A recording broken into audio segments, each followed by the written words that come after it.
Spinning Gravity Thrust is one of the interesting Ashes of War that the DLC added to the table, and its exceptional firepower is known by many. I decided to improve and make it even more viable and stronger. I am the Samurai and I will be covering the 4 Samurais playstyle, the latest equipment for this build, along with useful gameplay tips and more. If you love to make a build around the Spinning Gravity Thrust, this video is for you. The 4 Samurais destroys its enemies and dissolve them into pieces. Its insane damage output can break and delete almost all of the bosses in the game instantly with bleed procs and raw firepower. This is a hyper-aggressive build that can withstand attacks while trading blows with enemies. While using the 4 Samurai, fights usually end quickly. However, despite its shining performance in combat, there are glaring issues that we will be addressing later on. This build's overall gameplay is simple and yet fun to play with. Build playstyle is out of the way, let's start this guide by tackling the 4 Samurai stats. Note that I will be standardizing all of my builds around level 200, and it is up to you if you wish to level up the build past around this level. Starting with Vigor first, and I usually don't follow the usual 60 points meta for Vigor. However, this build will possibly be taking hits while performing the Ashes of War, so having 60 points will increase the build's overall survivability. Next is Mind, and 25 points were allocated to it. The Spinning Gravity Thrust costs 26 focus points, however, enemies usually die quickly, so I think 25 points will do just fine. Endurance is next, and I have 30 points allocated to it. The Spinning Gravity Thrust eats a lot of stamina, but using it wisely will still give you a wiggle room for regular dodges. While 14 points were allocated to Strength for us to be able to wield our main weapon for this build. While Dexterity and Arcane are going to be our main stats for this build. I allotted 60 points to Dexterity and 55 points to Arcane. We will be dealing with bleed procs and wielding a blood-infused weapon for this build, so Arcane is required. Next is Fate, and 25 points were allotted to Fate so you can access attack and defense boosting incantations so we can increase the build's offensive and defensive capabilities. Lastly, disregard Intelligence as we don't need it for this build. Stats are out of the way, let's move on to the 4 Samurais equipment. And as usual, all of the items locations will be linked in the description section below, along with a build showcase, so stay tuned for that as well. With that out of the way, let's start with the build's main weapon, which is the Great Katana. This katana requires 14 strength and 18 dexterity to be used properly, and we are going to be infusing it with blood this time. In terms of scaling, it will have D for strength, C for dexterity, and lastly D for arcane. Moving on to the highlight of the show, which is the mentioned Spinning Gravity Thrust. This particular Ashes of War is one of the most lethal in the game. It leaves the user into mid-air to perform a violent multi-hit spinning thrust attack that not only inflicts a tremendous amount of damage per hit, but also causes targets to flinch and be knocked back. Additionally, its high damage multipliers combined with the bleeds it triggers makes its damage output even more extraordinary. It's no surprise that targets don't stand a chance against this setup. Pressing L2 will let you perform the first set of spins, and pressing L2 again will let the user do another set of animation, but the second set will have this strong sweeping finisher that can knock back targets. Moving on to the build's pros and cons. Talking about pros first, and there is no doubt that this Ashes of War hits like an absolute freight train, and targets usually flinch when being hit by this Ashes of War.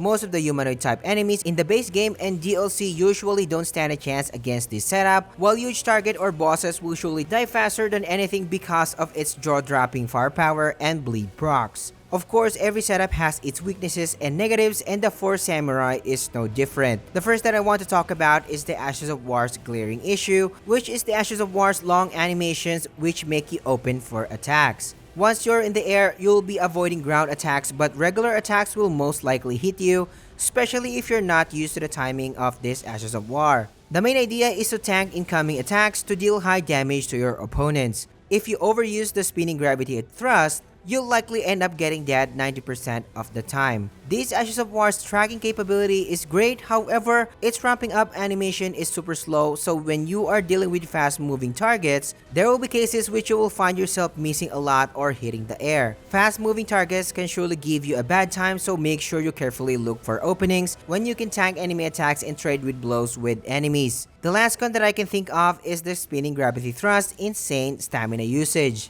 You will be running out of stamina pretty quickly, and if you will use this skill carelessly. You will notice this when you are trying to rush down targets without proper timing. Moving on to the build's secondary weapon, and I am using the Dragon Communion Seal here just in case you want to slot in Arcane Scaling Offensive Incantation, and remember that you do have this option.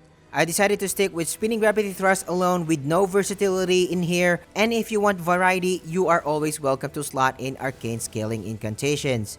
Weapons are out of the way, let's move on to my suggested spells. I mentioned that we will be accessing buffs when using this build.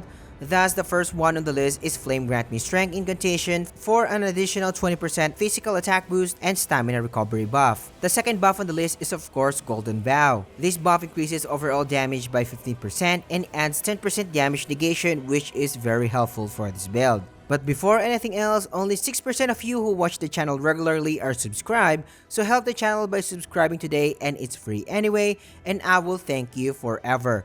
If you can hit that like button as well, it will surely help me a lot. We do have a Discord server as we are building an empire where you can find like-minded people who love the same genre. Now back into the video. Moving on to my suggested talismans for this build, and the first talisman on the list is our staple Shard of Alexander. This provides a 15% skill damage increase when performing the Spinning Gravity Thrust. Highly recommended, so be sure to slot this one.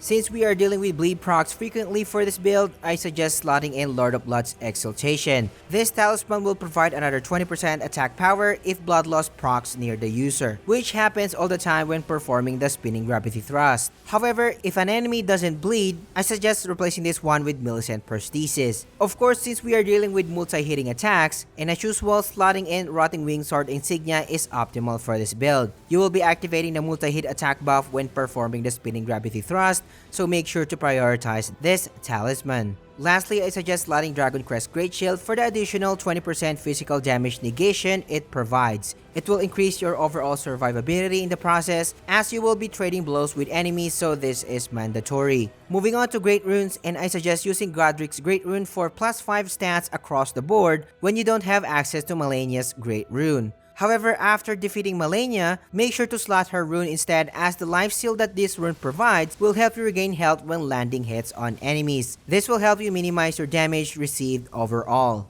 Now that the main equipment is out of the way, let's move on to the 4 Samurais armor set. As much as I want to wear something different from this setup, I felt that sticking to the Rakshasa set for its additional attack boost will be beneficial for this setup while offering good protection. You can go full set if you want, but I am wearing the Iron Casa for my headpiece to retain the build's identity. Moving on to my Flask of Wonders Physique combination, since this build relies heavily on multi-hitting attacks, I highly suggest using Thorny Crag tier for further increase of damage. Pair it with Opaline Heart tier to give the build's damage reduction. You are going to be receiving a lot of damage as you trade blows with enemies, so the additional damage negation that this tier provides may increase your chances of survival. Now that the stats are out of the way, let's move on to the 4 Samurais gameplay and optimization tips. More helpful tips that will help you master this build. The first tip on the list is optimizing your opener as usual. Before or when the battle starts, what I usually do is cast Golden Vow and Flame Grant Me Strength. Next is popping my Flask of Wonders Physique to gain the damage reduction and multi-hit attack boost. I will be hyper aggressive afterwards and will try my best to deal the best damage possible during this burst opener since all of your buffs are active.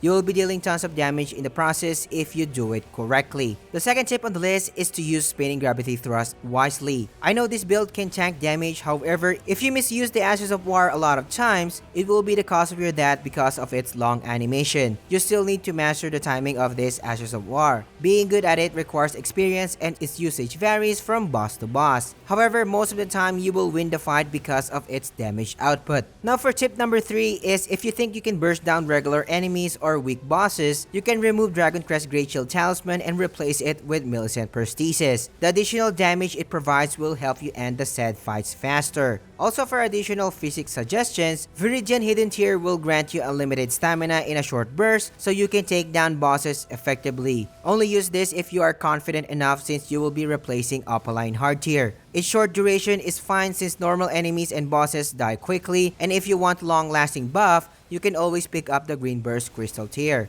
The 4 Samurai is a powerhouse build. Its satisfying violent thrust takes down target in seconds. Comment down below what are the things that you've learned from this video, and I do appreciate it the most. Now if you want to shred enemies like butter or to have an optimal Moonveil setup, these build videos are for you. Thank you for watching, and I will catch you on the next one.